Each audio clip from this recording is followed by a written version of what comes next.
Moving along to long ball number 2 here today. The Club World Cup semifinals had their first game yesterday. Chelsea defeating Fluminense 2-0 with 2 goals from new signing Joao Pedro. I think a blast from the past to a degree.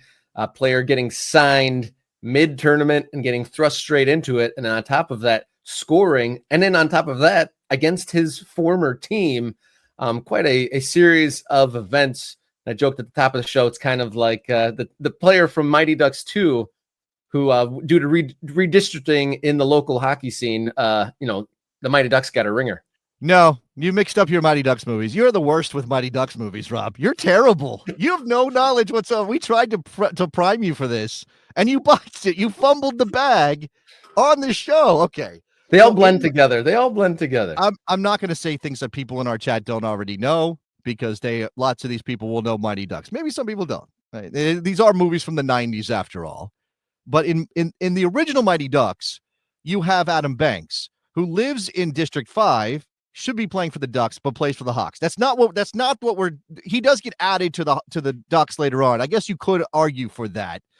But that's also, the Ducks didn't want him, really. They were like, yeah, okay, whatever, cake eater. We don't need you. Oh, yeah, right? I remember that part. Okay. But he does come and make a difference, I suppose. But what we were saying before the show is that this is more like Mighty Ducks 2, when the Ducks go and play in the Junior Goodwill games in California.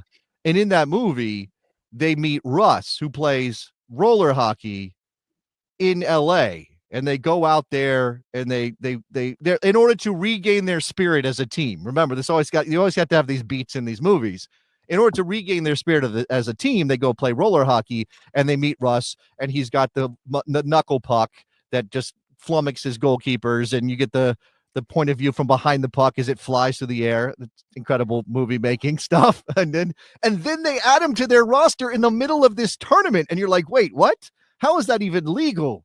That's kind of what Joao Pedro is for Chelsea. I think that comment that was just on screen is great. Chelsea's not the Mighty Ducks, in this case, the Hawks. It's as if rewrite the movie and the favored team actually gets bolstered by a new signing. If we're going to stick with Mighty Ducks 2, Mighty Ducks 1, they would be the Hawks. Mighty Ducks 2, they'd be Iceland. Okay, so Iceland are the bad guys in Mighty Ducks 2. They're the bad team, the guy with the slick back hair. Anyway, whole thing. Anyway, that's Kenan Thompson. That's who Joao Pedro is, I guess, in this situation. It does. Do you think that undermines the legitimacy of this tournament, that Chelsea were able to add him the way that they did? It's somewhat exciting, obviously, but like many things with the Club World Cup, it seemed last minute and a little bit bush league, with rules and transfer windows and TV deals being kind of thrown together last minute style. It's for what's supposed to be the biggest club tournament ever, spectacular super event. It is a little bit thrown together, and the things you can pick apart the tournament, the venues, the pricing. This is kind of exciting. It's kind of fun that could happen, but you wouldn't say that being able to add a player mid-tournament would say it legitimizes it. I would say it kind of makes it seem a little bit backwater if you're able to just make up rules as you go. Yeah. I kind of wanted to see they make a new special window for Trent Alexander-Arnold to join Real Madrid. He's had a contribution in this tournament, and now Pedro.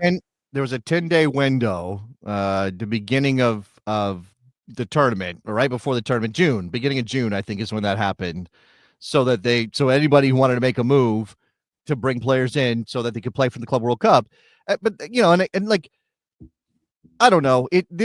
Because it's new in the sense that this is a much bigger tournament than the old Club World Cup, and because the window is now open and you can make. I guess why not? I mean, I can't really think of a reason why this should not be allowed if everybody can do it.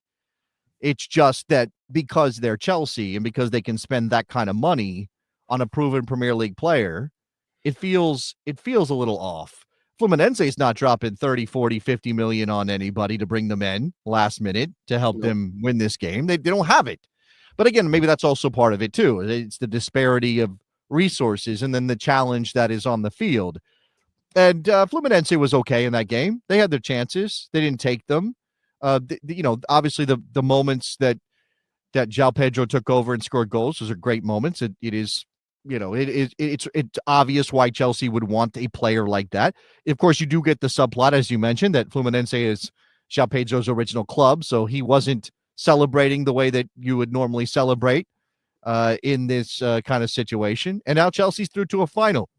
And I saw Daniel saying, can't see Chelsea winning the final, though. Now, obviously, we don't know who they're playing in the final because you and I are doing this show ahead of PSG and Real Madrid, which is taking place in Jersey. I will say that I've seen that Real Madrid got stuck in Miami because of some storms. Their flight didn't leave when it was supposed to leave. They were supposed to be in New York, New Jersey yesterday for media stuff ahead of the semifinal. I don't know if that's going to affect them, but this does just bring up that issue that we're seeing with this Club World Cup, Rob, which is probably going to be a thing next year in the World Cup that's coming to America. And that's weather. That's the heat. That's the thunderstorms. That's the flights that get delayed. It's the breaks during games. It's Enzo Maresca not being able to shut up about training. Not he can't train because it's too hot. I mean, I will say, and I don't know what it was like in New Jersey. I don't know what it's like in Philly, but down here in DC, it is oppressive. The humidity is oppressive. You can barely do anything. So I kind of feel, but then again, that's the whole thing. Like, why are we doing this tournament here?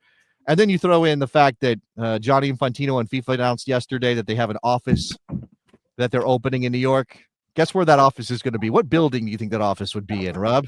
I'm guessing it's not the UN headquarters. I'm guessing it's not like a UNICEF type building or anything like that. I would guess it starts with T and might end in a P. You might be right. It's the Trump Tower, and they're putting an office in the Trump Tower. Is FIFA? I mean, just cozying up, right, to Donald Trump and this administration, and the way things are going politically in this country, and the amount of control that Donald Trump is trying to exert over every aspect of American life makes a lot of us uncomfortable. It certainly makes me uncomfortable. And I don't know that I like the idea of the world coming here to celebrate, especially considering that there could be some issues with people traveling to the United States. And, if you ever thought, hey, maybe FIFA will pull out, maybe this will be something that's a bridge too far for them, the way that Trump is handling himself and the way that his administration is acting in authoritarian ways. No, that's not it at all. Gianni Infantino will never meet a dictator, an authoritarian leader, a strongman president that he does not like, because he knows I can cozy up, ask them for things, and they will be able to do them for me, get me paid. Yeah, that news about the new office being in Trump Tower would pretty much sign, seal, deliver all that ink and thought that was wasted into, can the World Cup be taken away from the USA? No way, bro.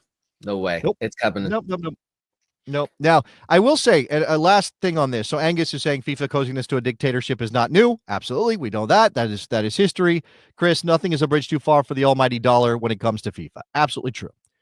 The only thing that is different maybe, and again, let's not do this exceptionalism thing like, oh, we're America, we're different. The Russia World Cup and the Qatari World Cup, more so the Russian World Cup than the Qatari World Cup, although both had their problems, right? Both were problematic in ways we talked about as American soccer fans and soccer fans. In the case of Russia, it was kind of like, we have all these rules. We're controlling of everything. Oh, but the world is coming. Let's just open everything up. And everybody, hey, just come over for a little while and see how awesome Russia is. We're putting on a show. That's typically what authoritarian leaders will do. I don't know. It doesn't seem that we're trending towards Trump and his administration, and let's say it clearly, Stephen Miller, are going to be like, yeah, let's relax all the rules that we just put in place. Let's not cancel visas. Let's make it simpler for people to come here. That's not what they want from a policy perspective. So how will it play in 2026? Yeah, unfortunate times. We can't focus on the game this afternoon, Real Madrid PSG. I mean, Mbappe playing his old team, but we talk about those other things, unfortunately. That's scheduled to be played this afternoon.